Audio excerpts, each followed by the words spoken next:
Check We Eat is supplied by Ban Cafe, and in the hot seat we have Norbert Mao, Jackie Asimu Mwesige, and Godbert Mushabe. Musoga Henry Akiki says, I don't think the government has anything in solving the problem of unemployment. It just deposited money in banks in fear of Kasita strikes. I don't know how true that is, or what the connection is. Caesar Lubanga Kene says, everything is politicized in this country, and as soon as that happens, it fails to work.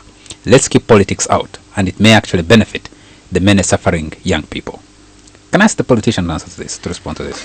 I'm not opposed to a scheme which helps provide capital to youth. And there are many youth, by the way. The other day I met some young people selling bagia at Shell in Ntinda, and I asked them, how much money did you use to start? They told me 40,000 shillings. Now, I respect those gentlemen, and I wish I would meet them again.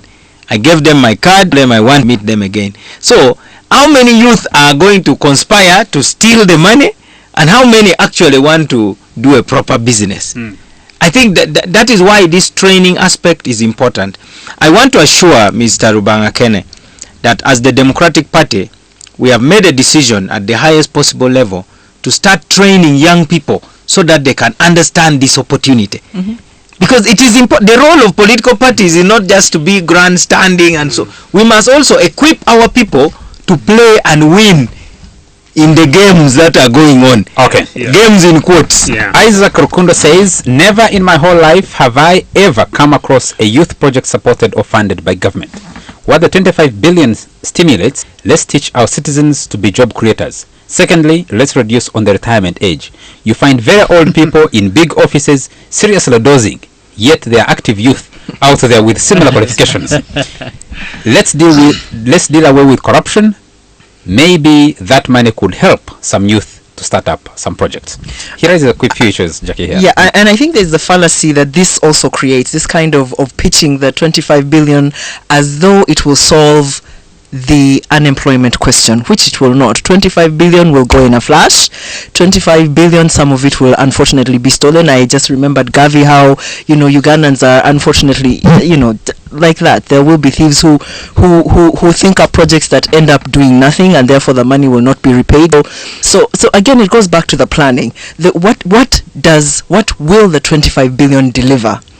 What is the projection of government? How many youth will be employed? Who will employ other youth? And therefore, what is the remaining gap, and how does that gap get addressed?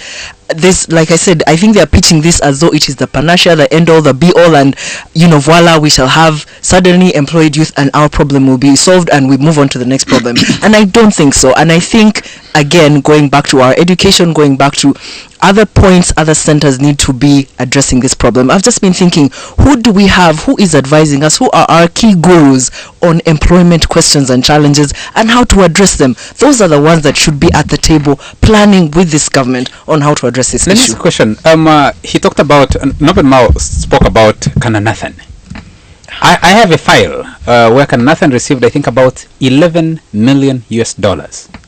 At today's exchange rate, that would be something like 25 billion Uganda shillings, equivalent to the money that is being put here. They collected Ugandan youth from across the country and put them in a hole here. Exploited them, where you don't have a government that will even protect its labor, where a government will not want to set a minimum wage. So I can employ a youth at 30,000 shillings, fire him tomorrow, which happens in all these hotels and other, going concerns. And our houses.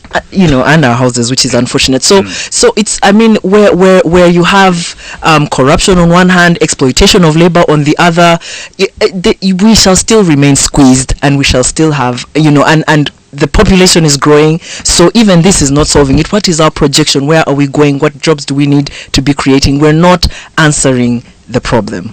Job Ngobi says, but you very well know that the people at the top are now planning which amounts should go to whose accounts, since all around is theft and theft.